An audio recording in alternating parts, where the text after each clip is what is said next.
আজ মহান বিজয় দিবস। ৫৩ বছর পেরিয়ে ৫৪তে পা দিল বাংলাদেশ। ১৯৭১ সালের এই দিনে পাক হানাদার থেকে বাংলাদেশ মুক্ত হয়ে বিজয় অর্জন করে। দিবসটি উদযাপন উপলক্ষে প্রথম প্রহর ভোর ৬:৩০টায় মুক্তিযুদ্ধ শহীদ স্মৃতিস্তম্ভে ৩১ বার তোপধ্বনির মধ্য দিয়ে দিবসের কর্মসূচি শুরু হয়। পরে শহরের জেল রোডে অবস্থিত মুক্তিযুদ্ধে শহীদ স্মৃতিস্তম্ভের শুরুতে পুষ্পস্তবক অর্পণ করেন জেলা প্রশাসক সাইফুল ইসলাম। পরে একে একে শ্রদ্ধাঞ্জলি জ্ঞাপন করেন পুলিশ প্রশাসন, জেলা মুক্তিযোদ্ধা সংসদ, জেলা পরিষদ, পৌর প্রশাসন, সরকারি বেসরকারি শিক্ষা প্রতিষ্ঠান, পেশাজীবী সংগঠন সহ সামাজিক, রাজনৈতিক ও সাংস্কৃতিক সংগঠনের নেতৃবৃন্দ। সকাল 8:45টায় বিএনপির বিপুল সংখ্যক নেতাকর্মীরা আসেন শহীদ বেদিতে শ্রদ্ধা জানাতে।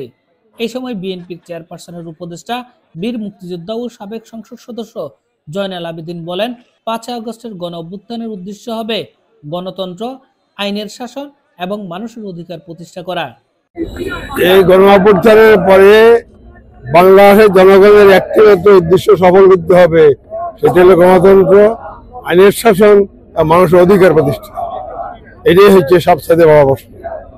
কারণ এই দেশে আইনের শাসন নাই, মানুষের স্বাধীনতা নাই, মানুষের কোনো অধিকার নাই। নির্যাতন থেকে মানুষকে রক্ষা করে স্বাধীন বাংলাদেশ এবং শান্তিপূর্ণ বাংলাদেশ গড়ে তোলা হলো আমাদের একমাত্র লক্ষ্য। এই সময় ফেনী জেলা বিএনপির যুগ্ম আহ্বায়ক আনোয়ার হোসেন পাটোয়ারি বলেন, ৫ আগস্টের গণ অভ্যুত্থানের পর প্রথম বিজয় দিবসের শপথ হবে নতুন স্বাধীনতাকে অক্ষুণ্ণ রাখতে সকল শ্রেণী পেশার লোক এক হয়ে তারেক রহমানের ৩১ দফা নির্দেশনা বাস্তবায়ন করা। আপনি জানেন, লক্ষ মানুষ শহীদের রক্তের বিনিময় ১৯৭১ সালে যেমন স্বাধীন হয়েছে, ঠিক তেমনি ৫ আগস্ট পুনরাবৃত্তি আবার গণতন্ত্রকে ফিরে পাওয়ার জন্য উদ্ধারে ছাত্র জনতার বিপ্লবের মাধ্যমে আবার স্বাধীন হয়েছে। দীর্ঘ স্বাধীনতা যুদ্ধে আমি শ্রদ্ধার সাথে স্মরণ করি বহুদলীয় গণতন্ত্রের প্রবর্তক শহীদ প্রেসিডেন্ট জিয়াউর রহমানকে। গত ৫ আগস্টের যে স্বাধীন হয়েছে তার পূর্ববর্তী যে ন্যাক্কারজনক ঘটনা ঘটেছে গণতন্ত্রকে হরণ করার জন্য, আমরা সারা বাংলাদেশের মানুষকে বলতে চাই, আমরা আবার পুনরায় স্বাধীনতাকে ফিরে পেয়েছি।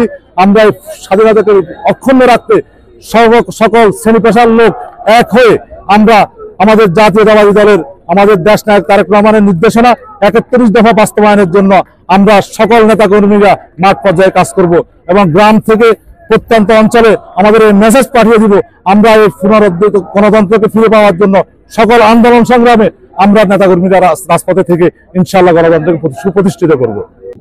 আর জেলা বিএনপির সদস্য সচিব আলাল উদ্দিন আলাল বলেন, ৫ আগস্টের গণ অভ্যুত্থানে ভারতীয় আধিপত্যবাদের পতনে এই জাতির দেশকে দ্বিতীয়বার স্বাধীন করেছে। বিজয় উদযাপনের আনন্দ ভাষায় প্রকাশ করার মতো নয়। আজকের এই আশাটা এই জাতি তার দীর্ঘদিনের আকাঙ্ক্ষা পূরণ হয়েছে, ১৭ বছরের আকাঙ্ক্ষা। তো আমরা যেটা জনগণের যেটা দাবি, ভারতীয় আধিপত্যবাদের বিরুদ্ধে এই ১৭ বছরের যে দাবি ছিল, আধিপত্যবাদ পতনের পরে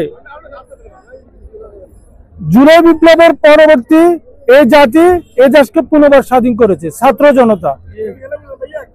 এর পরবর্তী আমরা যখন এই বেদিতে আজকে এসেছি, আমাদের সবার অনুভূতি এটা অনন্য এক অনুভূতি, এটা ভাষায় প্রকাশ করার মতো না।